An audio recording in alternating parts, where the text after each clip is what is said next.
All right. Good evening and welcome. Thank you, all of you, for taking the pain to come over to attend this function. And I'm here on behalf of the Surrey and Borders. And as a team, we are here to launch the event, I should say. We are now a champion organization for the dementia-friendly Surrey. And I would like to start by saying that we are here to support our users of the service, mainly to provide them with the diagnosis, with the management, and help them throughout their journey.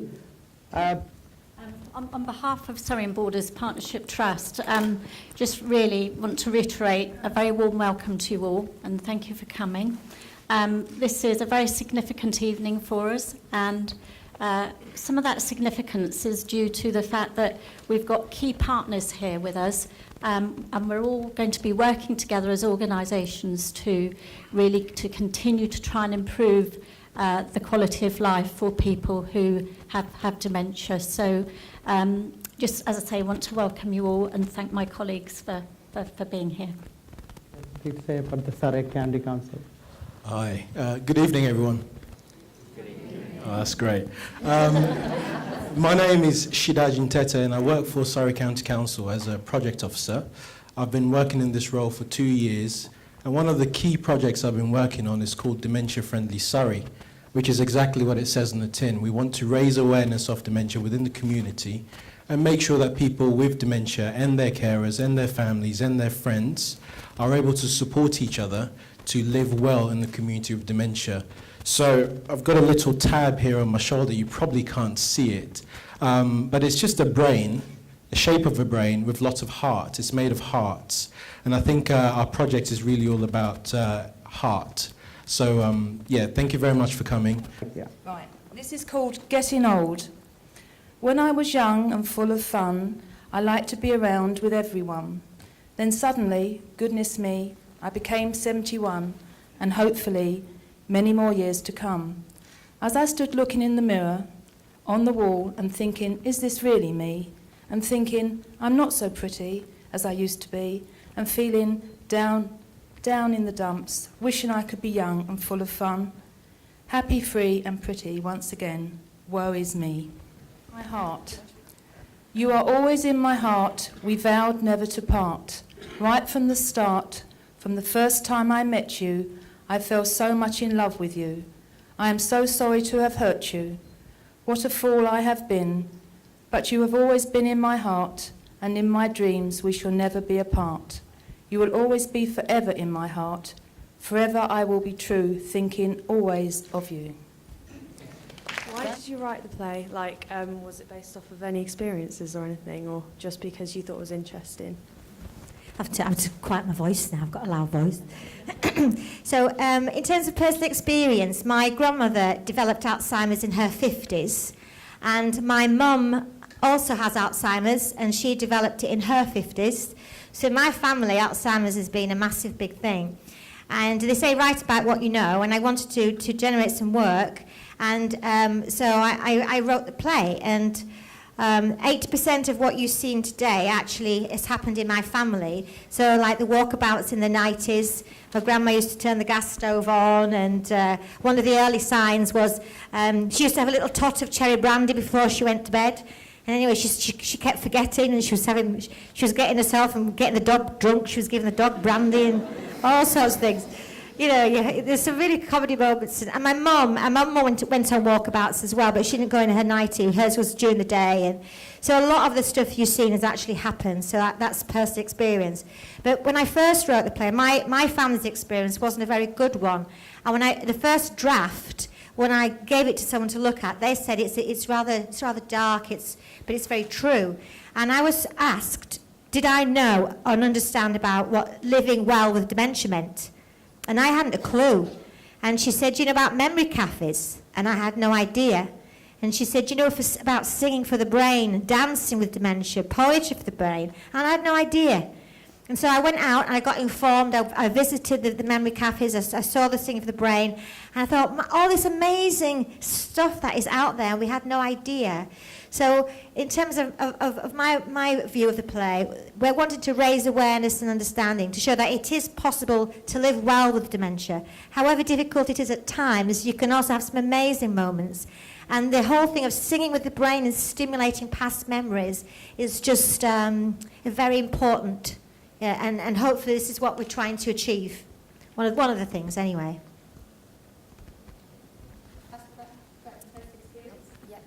Well, my grandma had dementia, and my uncle had Alzheimer's. And in reflection, we didn't deal with it very well as a family through both generations. So certainly, in terms of doing the play and having more awareness, I look back now horrified, actually. But yeah, personal experience of dementia as well within the family. My grandma had vascular dementia, which is similar to Alzheimer's in some ways. Similar issues involved anyway. And she had two daughters, one of whom dealt with it very badly and one of whom dealt with it very well. So I saw it, both sides of that in our family. I think it's quite useful, though, what I found quite poignant about your play.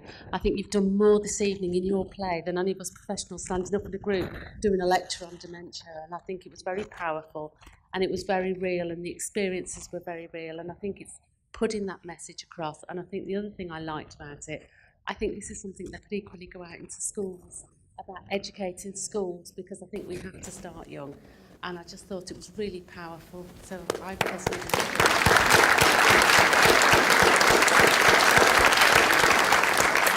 In terms of schools, I wanted to show the wider impact, particularly from the voice of a child.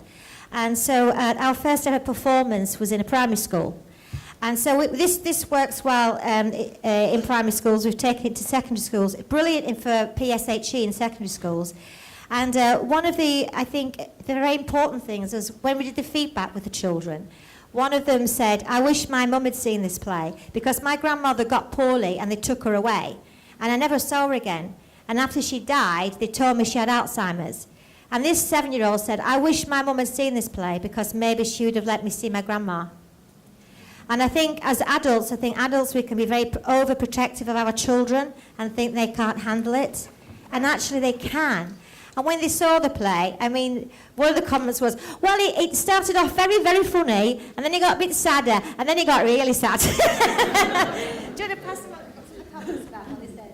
Well, yeah, I mean, it did go down very well. The young people that had personal experience of Alzheimer's were obviously interested, saw their story reflected in some way.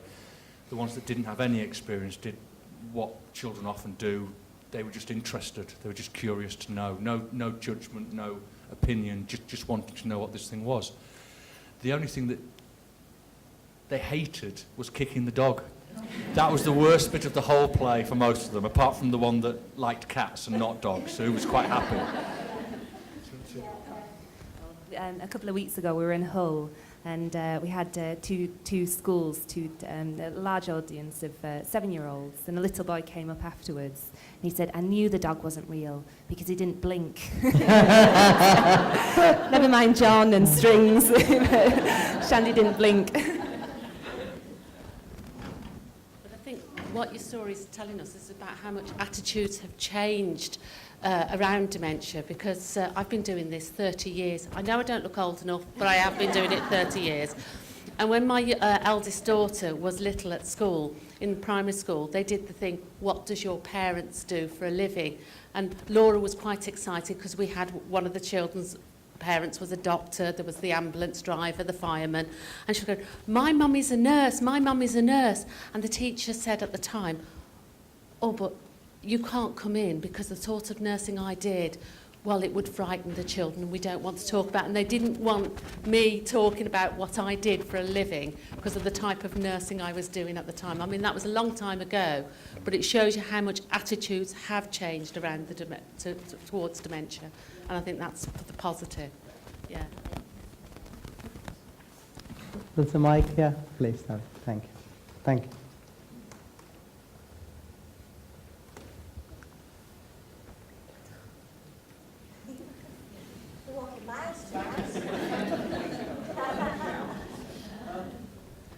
One question. You've all mentioned different types of dementia, Alzheimer's, vascular dementia. Who gave you the diagnosis for the relative? Where did that come from? Well, for mine, it was the doctor. It was a doctor. And I think with my grandma, we didn't know what it was. I think it was given a diagnosis and that was it. And with my mum obviously, I think she went into denial and she was very angry about everything. So it's very difficult getting her to the doctors, actually, to get an early diagnosis. But yeah, the doctor diagnosed both my mum. But I think as well, because we knew the signs of my grandma, we actually managed to get mum early to the doctors. So, because we had the early diagnosis, she was able to go on the medication, which can help slow the disease down. Yeah. I guess I'd just quite like to share my own experience of a mum who had dementia, and she died 5 years ago. I think one of the things that I came to really appreciate in that journey was the fact that there is this living death that, you know, particularly as the disease does progress. And I think those of us that, you know, have had an experience in the way that we're all sharing today, it's important that we realise that there's some grieving that starts, and it's important that, you know, when we need the help with that grieving, to actually understand it and find places to go to be supported in that way. So I'd really just reinforce the need for that support, particularly for family members. To say something on that, this play's been out on a national tour for some time, and we finished at the beginning of December. And we have had a multitude of carers who have come up to us, and these are the kind of comments we've had. One lady, she was probably in her late 70s, something like that, and she didn't speak to us after the performance in the Q&A. She actually emailed us about 2 days later, and she said, having looked after my husband for 40 years and putting him in a care home, she says, I've been so bitter and angry and just hated the world and felt I didn't get any support. And she says, having seen the play for the first time, she says, I realise I'm not a bad person. I'm not a bad person. And we also did a radio interview in Derby, and apparently, I was told a gentleman had rung the radio station, and he was sobbing. And I didn't know about this. This is what the radio station told me. And he said that his dad had got Alzheimer's, and but he also lost his mother because she felt so guilty. She felt she'd let him down because she couldn't cope anymore. He went into a home. And she said her personality changed. And she says, having seen the play, he said, I've just got my mother back. And I think we're in Manchester, and at the end of the play, a chap in the Q&A, he just jumped up and he just pointed at John and he said, that was me. I shouted at my mum. I'm not a bad person. I'm not a bad person. And I think one of the things that families and relatives get out of this is they actually realise you are human. It is okay. You do sometimes lose your temper. You do get upset, and you'll have your good days and you'll have your bad days. And if we've actually pointed so many people into the direction of memory cafes and support groups, because there's a lot of isolated carers out there, isolated families who don't see anybody, they don't see any friends, and their world shrinks. And that's one of the joys of us doing this play. A lot of people have actually found their local memory cafe or started to do activities. I took her to Sing to the Brain, and it's the first time they've ever done anything like that. And in terms of things like Sing for the Brain, one story somebody shared with us, a chap, he hadn't spoken for 2 years in a home, and he was like that kind of his vocabulary. And apparently his mates came down who used to be in a Welsh male voice choir. And they stood up and they all started to sing. And apparently he stood up and he joined in and he sang the whole repertoire all the way through. So this thing about, as well, people disappearing and how stimulation, the right kind of stimulation of past memories can bring those people back. And it's how we do that, but people need to know that that is possible, within all that. Just to add to your question about diagnosis, I think with dementia, it's one of those conditions that if I go to my doctor and I've got a thyroid problem, they'll do a test and they'll go, oh, you've got a thyroid problem. But with dementia, there's so many different avenues they can refer you to for a diagnosis. The GP can diagnose, they can refer to specialist services such as ourselves, sometimes they refer to neurologists, sometimes they refer to geriatricians, sometimes they refer to, to a whole range of different services. There's no one central point to say, this is it, and this is where you go for the diagnosis. And I think that's why a lot of people have so many different experiences through their journey, depending on where and how the diagnosis was made, because it is so complex. Communities. Thank you. Sure. Thank you, Sen. So, like I said at the beginning, the idea of a dementia-friendly community is something that's been picking up over the last, let's say, 5 years. There's been a lot of talk about dementia-friendly communities.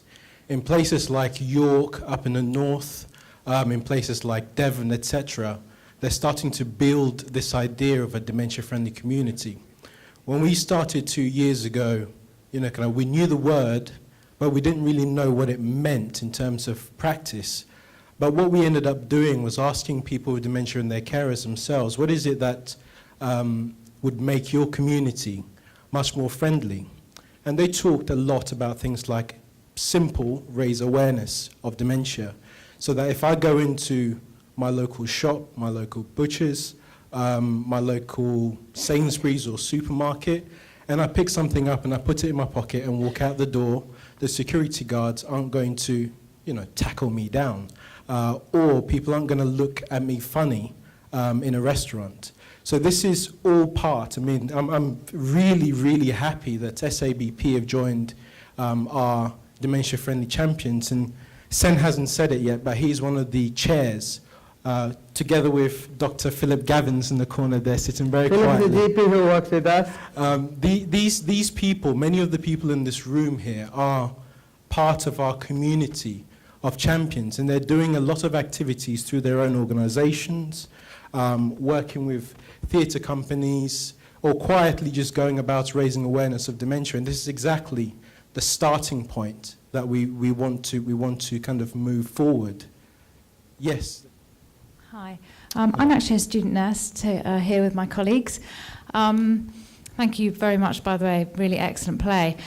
You talked about how the relatives and carers can find it very difficult and kind of get to the end of their tether and feel that it's reached a point where they need help to step in, and for the person with dementia to perhaps go to a care home. Is there any point that you're aware of that where clinically it would be decided that that would happen, or if there is care at home, would it just carry on that the carers, until they really ask for help, would get that help, or might a doctor step in and say, okay, fair enough, I think it's getting to that stage where we should take over for you? Shall I answer? Or, yeah, just, I'm sure it will all be based on individual circumstances. Of course, if you have someone living in to provide the support other than the families, sometimes it works for some individuals, but not to everyone. And I'm sure there are many people who are in the audience who had personal experience. The problem is when to decide it's time. That's a very difficult one. I'm sure people who had personal experiences might be better. You probably may be able to say more about it based on their own personal experiences.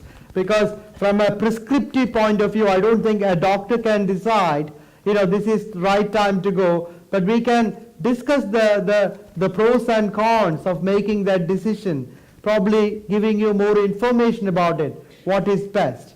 That's all I would like to say. Well, for my grandma, the stepping point for her was she'd gone on another walk about at 3 o'clock in the morning, and it was soaking, and she was soaked through, and the police picked her up and they took her to the hospital, and basically from the hospital the decision was made by the doctor she really needs to be in, she needs special care. With my mum, my mum's chap Peter, who's amazing, He looked after her, and we all supported as we could. And but it was at 3 o'clock in the morning, crisis phone call to the social services. He just had cracked. He just couldn't cope, and so there was an intervention. That's when that happened. We've had quite a lot of people coming up to us and talking about. We had a gentleman just the other day, and he was talking about advocacy, and he was very angry because the decision was taken from him. I think it was an elder brother or something like that. I think he was talking about an elder brother who had dementia, but it was so far down the line that I think the services basically made the decision for the family, and he felt the family weren't included.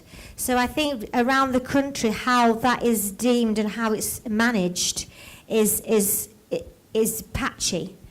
We also I've met some amazing people who have dementia who've seen the play, and they've told us because they've had an early diagnosis, they've actually sorted out their own power of attorney. They're actually choosing their own care homes. Some have told us that they're writing letters and wrapping up parcels for their family, like sort of 10 years down the line to open. So it's very individual. Some families are able to make a decision, the time is right, and so the process into a care home is gentle. We actually heard again recently, this last week, which was interesting, a chap who actually has dementia. He now is going once a week to visit the care home that the family has chosen. So further down the line, when it is his time to go in, he's actually familiar with the geography of the place, he's familiar with the staff, and he's familiar with the room he's going to have. So hopefully his journey will be a far more easier one. So it is very, very varied.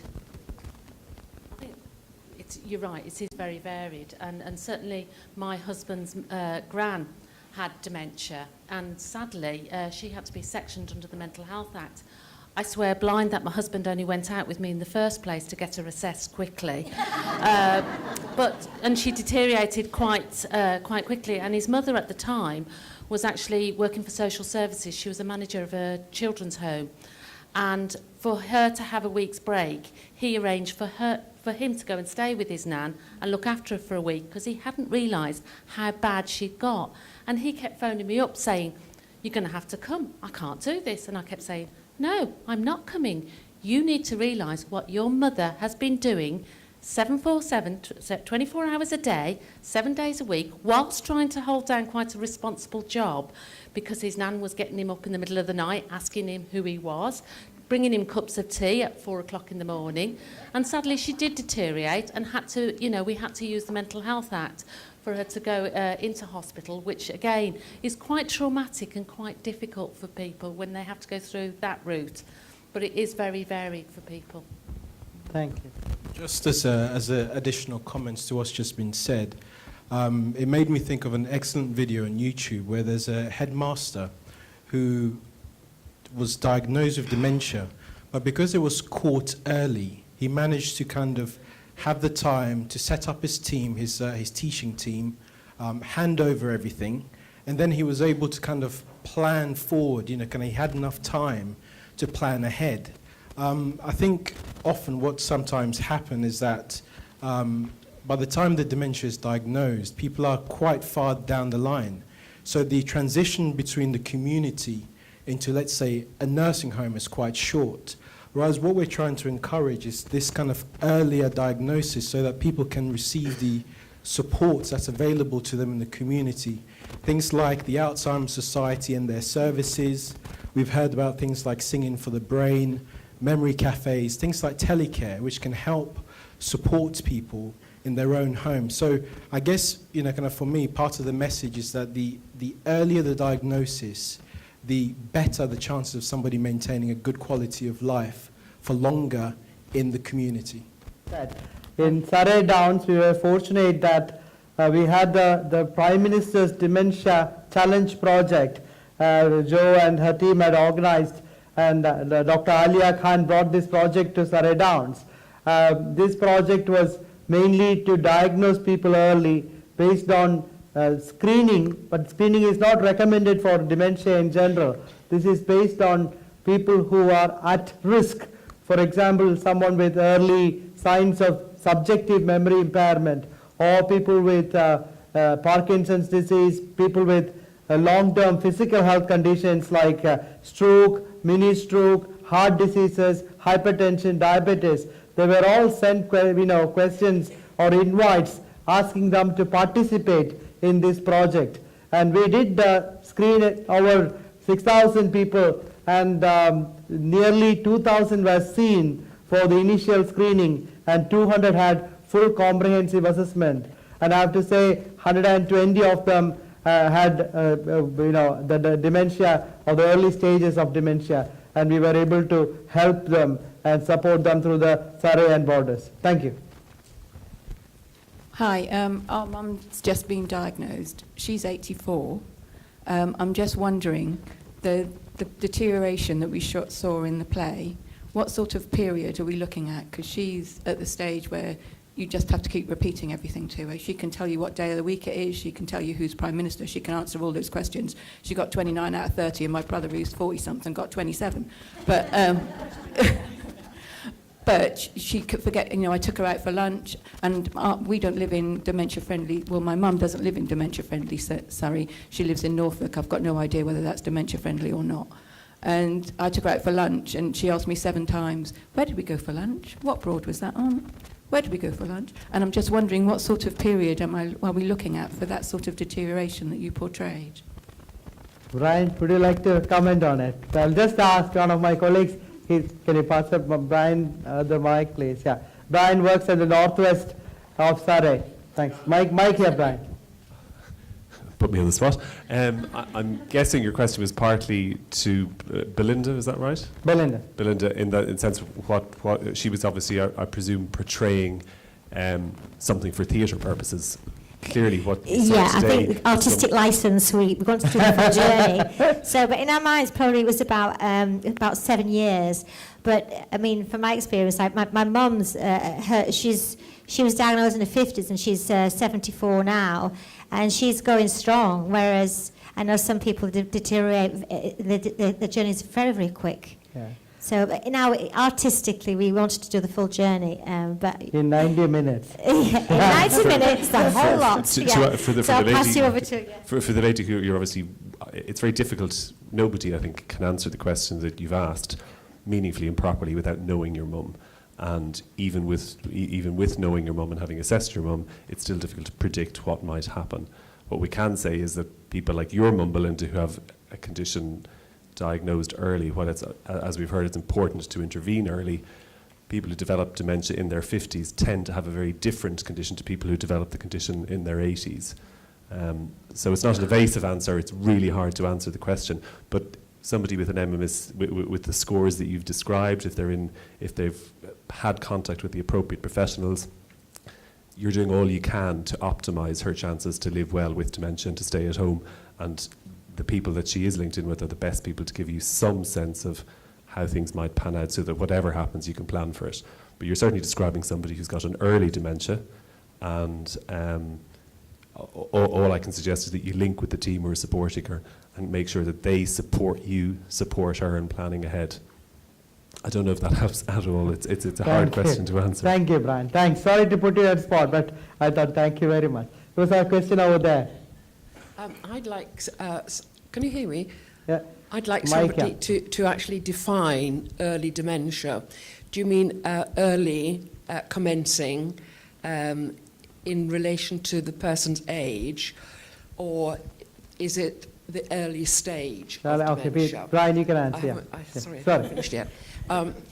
My husband has atypical dementia. It took me 4 years to get a diagnosis. I hope there have been changes in that area of diagnosis and helping people to come to a diagnosis, because, as I say, it took 4 years, and that was via, I thought I'd be he'd be referred to a neurologist.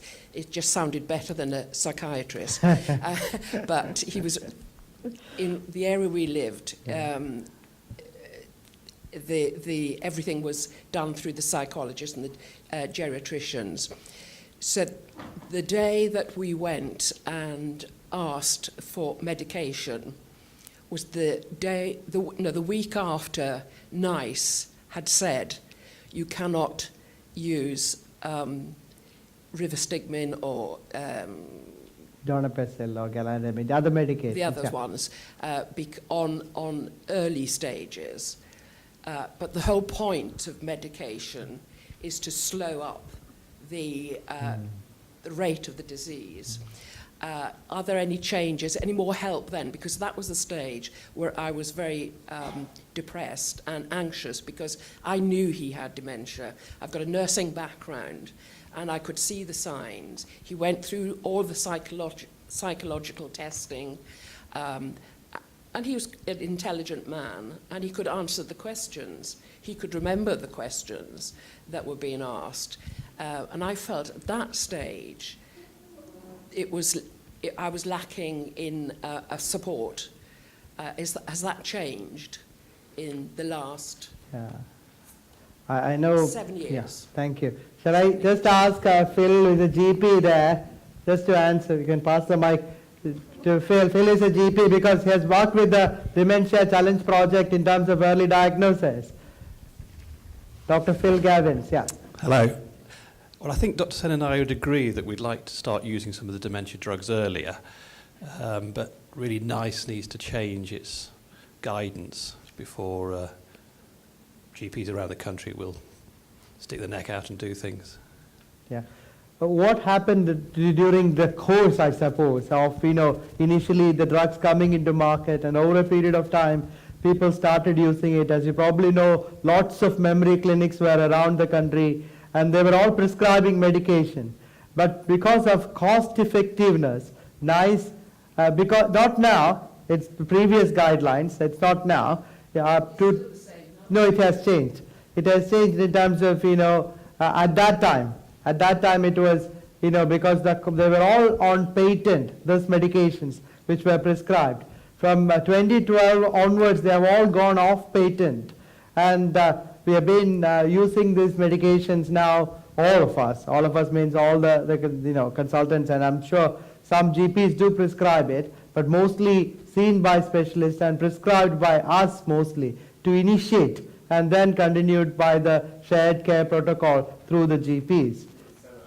Guidance hasn't changed. What's changed is the fact that the drugs are off patent, so they're much cheaper, so people are interpreting guidance more flexibly. But in answer to your initial comment, early onset dementia is a dementia that begins before someone is 65 traditionally. Early dementia is a stage of illness regardless of the age. So that's the difference in what happens. So early onset is generally below 65, early stage is mild regardless of your age. But what I find as well is that treatments in different parts of the country are different in different countries. I think what you've also highlighted is the point we were saying earlier to this other gentleman's question about the different routes of pathways for diagnostics, because it brings me back to my days when I first became a CPN and became interested in young onset dementia, because I had one GP who referred two patients to me, two patients of his at one stage came to me, both under the age of 65 with dementia. The male patient, because he was a man, obviously was referred to the neurologist because there was something going wrong and it was whatever, so he was referred to the neurologist. The female patient was referred to the psychiatrist, the adult psychiatrist at the time, because she was only 54, because obviously it was something to do with menopause and she was becoming depressed. She was actually diagnosed quicker because the psychiatrist thought, actually, I think I'm looking at a dementia, referred to old age psychiatry, and the diagnosis was made. Package of care was put in and the carer was well supported. I picked up the gentleman 4 years later. By that stage, the neurologists, because they'd done all the various tests, gone through all the different that you've described, 4 years on, they eventually made the diagnosis of dementia. Because he'd got a wife as a carer, he didn't need any support, so he was discharged, no referral to our services. And when I left to go to another job, I sat down with this GP, and these two patients lived 2 roads from each other. And I said, just talk me through your processes. Same diagnosis, but 2 different complete pathways. Thank you. Just like to say that your play, showed every signs of you understanding dementia to the very minimum amount. I mean, it was obvious, and it was really enjoyed that. I was also pleased to hear that we got student nurses here too, because my dad had Alzheimer's. He died 4 years ago, and Mum nursed him with the backup of myself and my 2 daughters. And during that time, he had bladder cancer. He had to go into hospital every 3 months to have this bladder cancer scraped.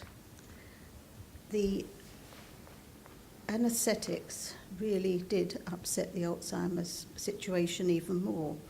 And we were so alarmed at the little knowledge there was among the nursing staff, simply because they weren't trained in mental health. They were adult nursing staff, did everything they possibly could, but really didn't understand how to deal with Dad, which every time he went in, one of us had to sleep at the hospital with him, because on the first occasion he was actually found out in the car park at night, where he'd wandered off, as he always did. So in the end, we were staying with him every time he went into hospital. Because of this, when the stage got worse and worse, my mother had very little confidence in respite, because she saw that the understanding wasn't there among the nursing staff. So has this improved in any way? It has. I'm sure there are people in the audience who work in general, Epsom General, or anyone? I'm sure there were a few. Arani is there, yes, please. So there are lots of changes happening in terms of, I'm not 100% saying things have completely improved. Dr. Arani is there. So, yes. Yeah, thank you. So I'm actually a palliative care consultant at Epsom Hospital, but I see what's happening around me in Epsom Hospital, and as part of a sort of government initiative, there's been specifications about healthcare professionals being trained in dementia. So there's a lot of work going on within the trust to train healthcare professionals to recognise patients who have dementia and to look after patients with dementia. So I'm hoping that things have changed since your father was in hospital. Could I add to that as well? As part of the tour, we've visited quite a number of universities, and some universities now are using the play on their curriculum, and we've committed to taking the play out for the next 3 years in October and November time, and it's being used to train health, social and childcare students. And the play is also used to help support the training of GPs, the training of nurses. So there's been a lot of diversification in terms of how the play is being used to train. And Birmingham hospitals, they've also brought us in. We do this thing called Forum Theatre, and it's specifically looking at 4 hospitals in Birmingham, targeting the lack of dignity and in care in hospitals. And there were sketches of real life situations where there's a lack of dignity and lack of understanding of dementia patients. So there are changes, and I think in terms of, as you're saying, I think also people become more creative in how they train. Because they're brilliantly trained in cardiac care, but they're meeting a lot of patients who are presenting with Alzheimer's as well, which they don't have the same sort of training. Every acute trust now in Surrey also have psychiatric liaison teams now within the acute trust who work alongside the physicians, the cardiologists, the nursing staff within the acute, supporting around any issues relating to mental health, but especially around dementia in the acute. And to echo my colleague from Epsom, having worked in liaison at Epsom General, Epsom have done a shed load of work around being dementia aware in the hospital, even to the extent I was so impressed. They even trained their domestics, their car park assistants and car park attendants around dementia, because if somebody's wandered off the ward, it might be the car park attendant that finds them. So they even trained everybody in the hospital. And in the London region, Epsom came out as one of the top areas for the training around dementia in the region. So, yeah. Any last, we just last few more questions. We're about to finish. So just to add to that, I know in Epsom, I was there a couple of days ago, and I met with their lead nurse for older people liaison. And they've got this wonderful scheme where they've got the, what's the Alzheimer's Society symbol? Is there anybody from the Alzheimer's? Yeah, so they've got a symbol like this on the back of the beds of people who have dementia, so that when staff go in to kind of deal with that patient, they have a bit more understanding and they have the expectancy that they need to kind of change the way they behave around that patient to support that patient to remain calm and happy. And in other hospitals, I know they're doing similar things like the butterfly scheme.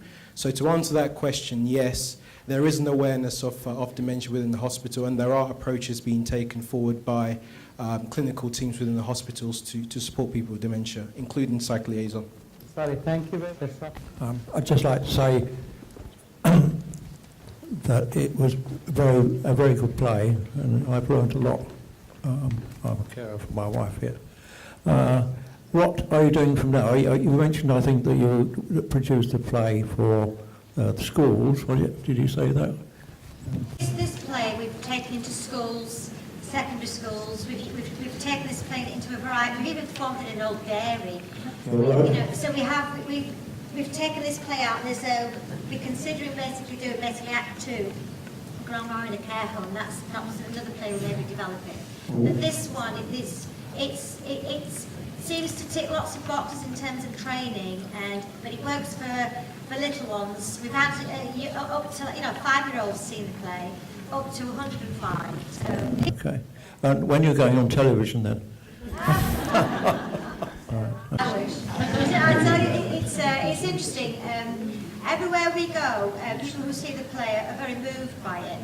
But I tell you, it's so hard to get this out there. People, it's just something that people are now starting to embrace. It's a slow burner. And I mean, my dream is that actually each area this goes around in all the schools. This could be used, this should be like going out in all the theatres. It's the whole thing of raising awareness with everybody. Yeah. Alzheimer's dementia, it affects everybody. Thank you. Yeah, thank you. Yeah. 3 very, very quick points. Belinda, I'm really delighted to see that you're going to be in the Houses of Parliament. This is the middle And please, corner. can you really sock it to David Cameron that we still need more money? So that's the first point. Secondly, I'd like to ask for more volunteers for services that are running. We're running at a very high level of referrals. I work in the services, and if we've got volunteers, people who are on gap years or doing training for nursing, we would welcome them. And thirdly, I really want to emphasise that the people with dementia can help each other enormously by running peer groups. Lynn, who read the poems, has initiated a group in the Dorking area, and people help each other and the carers help each other. Wouldn't like to underestimate the impact of that help that they can give each other. So thank you. Thank you very much.